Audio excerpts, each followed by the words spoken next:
당신은 시간을 뚫고 이 땅 가운데 오셨네.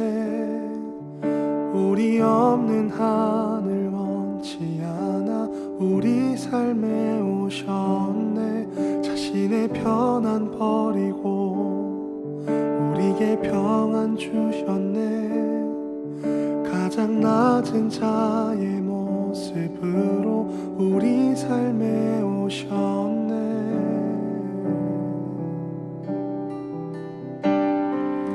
하나님 우리와 영원히 함께 하시네. 꿈 없는 우리에게 그 나라 보여주시네. 연약한 자들의 친구가 되어주시고 힘없는 우리의 인생을 위로하시네.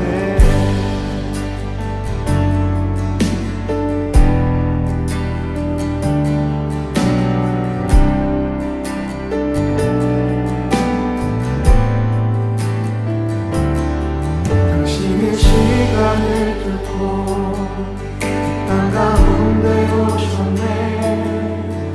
우리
하나님 아버지, 우리가 하나님의 자녀로 하나님의 피조물로서 하나님께 예배할 수 있어서 감사합니다. 이번 한 주간 강추위가 계속되었습니다. 주머니 밖으로 손을 꺼내기 싫을 만큼 차가운 공기에 우리 몸이 움츠러들기도 했습니다. 하지만 우리 마음까지 하나님 앞에서 웅크러들지 않기를 원합니다. 오늘 예배할 때 우리 마음이 하나님으로 인하여 따뜻하여지고 밝게 펴지길 원합니다. 오늘 예배 가운데 하나님께서 함께하여 주셔서 주님을 느끼고 바라볼 수 있도록 함께하여 주시옵소서. 감사드리며 예수님의 이름으로 기도합니다. 아멘. 오늘 우리가 함께 볼 하나님의 말씀은 창세기 3장 21절 말씀입니다. 창세기 3장 21절 말씀 함께 읽겠습니다. 여호와 하나님이 아담과 그의 아내를 위하여 가죽옷을 지어 입히시니라. 아멘. 여러분 반갑습니다. 여러분 이번 주 날씨가 진짜 추웠는데 여러분들 잘 지내셨나요? 간사님 집은 보일러가 얼어가지고 좀 고생했어요. 난로로 보일러를 녹이고 다시 집을 녹이느라고 조금 고생했지만 전기장판이 있었기 때문에 무사히 지낼 수 있었습니다. 전기장판을 무려 4도까지 올려놓고 지냈는데요. 여러분들도 좀 춥지만 집에서 잘 따뜻하게 지냈을 거라고 생각을 합니다. 이 날씨가 다음 주 수요일은 되어야지 풀린다고 하는데 여러분들 그때까지 추위 조심하시고 집에서 안전하게 지내시기를 바래요. 그리고 여러분 여기 주변을 둘러보세요. 조금 바뀌었습니다. 여러분 여기는 드림관이에요. 드림관에서 처음으로 제가 이 설교를 녹화를 하게 됐습니다. 근데 제 방에서 녹화한 영상을 준비했었는데 좀 답답했을 텐데 저도 교회 와가지고 이렇게 촬영을 하니까 너무 좋고요. 또 여기에서 여러분들을 직접 만날 날이 빨리 다가왔으면 하는 기대감이 크게 생깁니다. 그리고 여러분 우리 예수품한 청소년부 단톡방이 생겼습니다. 제가 카톡을 해서 단톡방 초대해도 되겠냐라고 물어보고 초대해도 된다고 했던 친구들 초대하니까 저까지 단톡방에 5명이 들어와 있거든요. 앞으로 우리 단톡방에 여러분들이 더 많이 들어올 거라고 생각해요. 우리 단톡방이 그래서 20명, 30명 이렇게 많은 청소년들이 함께하는 그런 단톡방이 되기를 바라고요. 여기에서도 우리가 함께 가득 채워서 예배할 수 있는 날이 속히 오기를 바랍니다. 그리고 여러분 이번 주부터는요 줌 예배를 같이 해보려고 해요. 아마 여러분들도 학원이나 학교에서 줌이라는 어플을 사용해서 화상으로 수업을 진행한 걸로 알고 있는데요.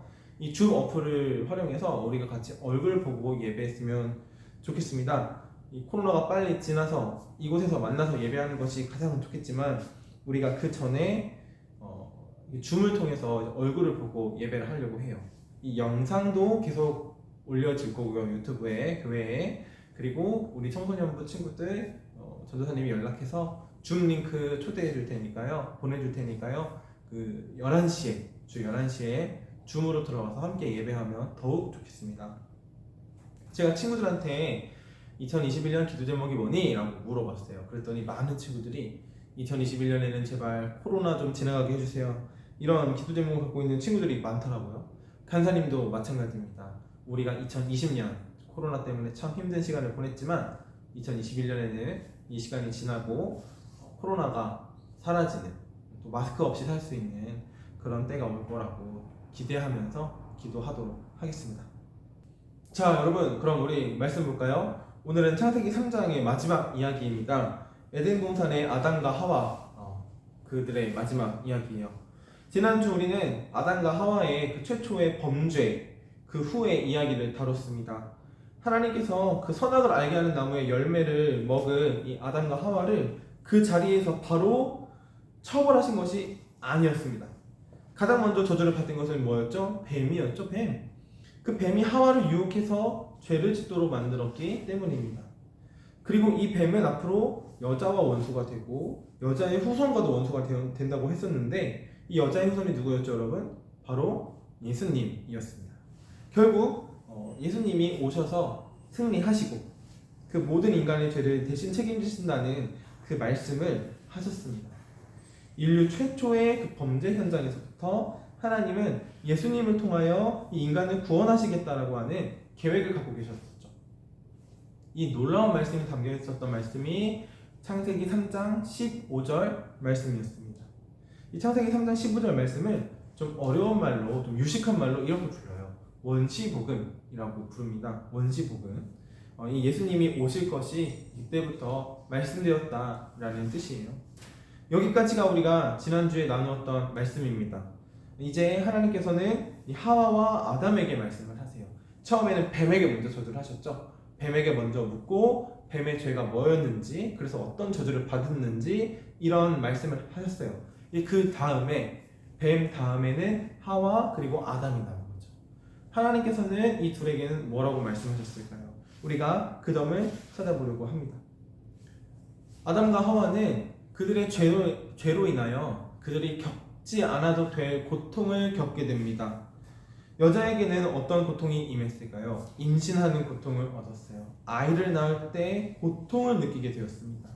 산모가 아기를 낳을 때 느끼는 고통이 엄청나다고 해요. 인간이 느낄 수 있는 가장 큰 고통을 느낀다고 합니다. 우리를 낳아주신 어머니들은 정말 대단하신 거예요. 우리를 몸속에 품으셨다가 큰 고통을 인내하시며 견디시며 아기를 낳으신 거거든요. 그 고통이 정말 크다고 하는데 사실 저도 느껴본 적이 없어서 상상이 되지 않습니다. 하지만 그 고통은 우리 인간이 느낄 수 있는 가장 큰 고통이라고 하고요. 또 하와는 남편을 원하고 남편이 하와를 다스릴 거라고 하나님께서 그렇게 말씀을 하셨어요. 범죄 이전에는 그 아담과 하와의 관계는 완전히 동등한 위치에 있었습니다. 이전에는 동산나무의 아무 열매나 먹을 수 있는 그런 상태였어요. 하지만 이제 하와는 범죄 이후에 남편을 바라게 되고 남편이 구해오는 그 음식을 먹어야 하는 위치가 되었습니다. 이것이 하와에게 내려진 고통 그리고 저주였어요. 그러면 아담에게 내려진 고통은 무엇일까요? 3장 17절부터 19절 말씀에 나타나고 있는데요. 수고하고 땀을 흘려야지만 그 땅의 소산물을 먹을 수 있다라는 저주입니다. 이전에는 동산나무에 아무 열매나 먹을 수가 있었어요. 하지만 이제는 노동을 통해서 채소를 먹어야 하게 되었습니다. 그리고 이 땅은요, 순순하게 먹을 것들을 제공하지 않아요.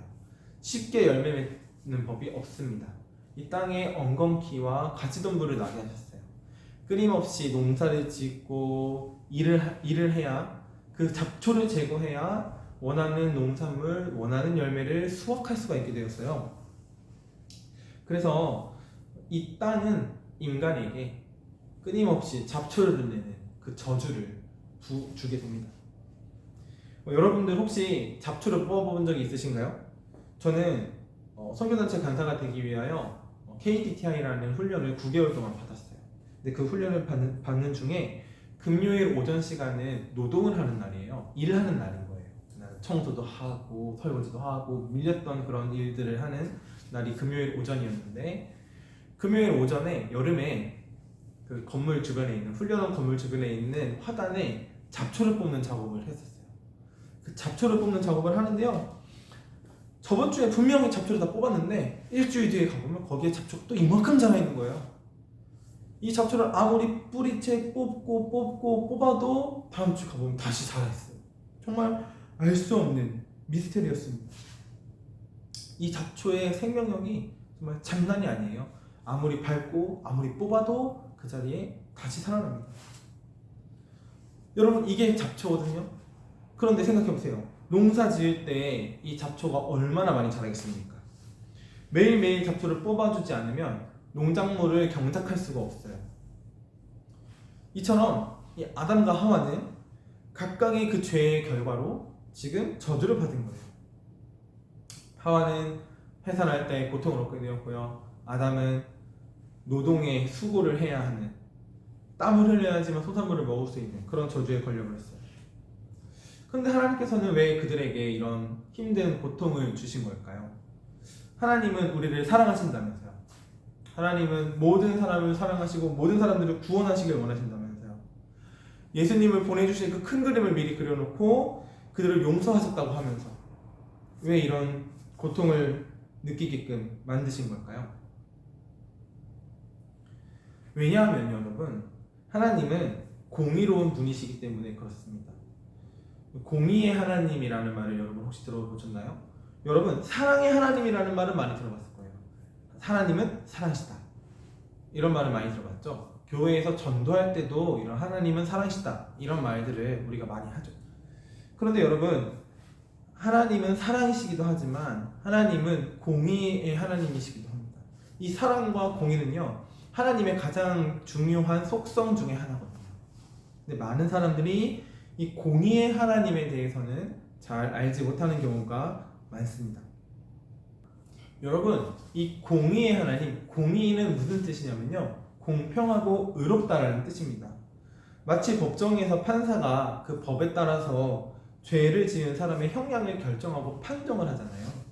죄가 있는 사람은 그 죄대로 죄값을 받게 하고 죄가 없다, 무죄라고 판단된다라는 사람에게는 무죄라고 판결을 하잖아요. 그것처럼 공평하고 의롭게 하나님께서는 그 죄에 대한 대가를 지불하실 수밖에 없다.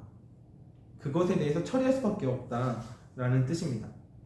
아담과 하와의 이 범죄에 대하여 하나님께서는 분노하는 감정으로 기분에 따라서 벌을 내리신 게 아니에요.